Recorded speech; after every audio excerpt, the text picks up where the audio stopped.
ఎక్కువ మాట్లాడదు. టీఆర్ఎస్ పార్టీల టికెట్ డిక్లేర్ అయినాక టికెట్ కోసం మరి మీరెందుకు మాట్లాడుతున్నారు? అప్పుడు ఫండ్స్ రాలే, ఇప్పుడు ఫండ్స్ రాలే, ఎందుకు వస్తలేవని అప్పుడే అప్పుడు వస్తుందన్న అనుకున్నా రాలేదు. అది చెప్పిన అంటే మీరు ఓపిక పట్టారా కదా, దాన్ని ఎందుకు ఆగబడుతున్నారు?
వయసు పెద్దదని గౌరవిస్తున్నాము.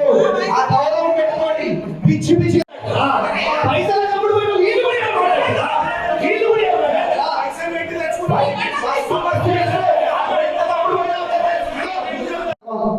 అదే విధంగా కట్టుబడి ఉండాలా, అదే విధంగా ప్రజల వైపు పొందాలా, ఇది గుర్తు పెట్టుకోవాలని చెప్పి తెలియజేసుకుంటా ఉన్నారని చెప్పి మీ అందరూ కూడా ప్రింట్ అండ్ ఎలక్ట్రానిక్ మీడియా సోదరులకు పేరు పేరున మరి ఇంకొకసారి ధన్యవాదాలు, అభినందనలు.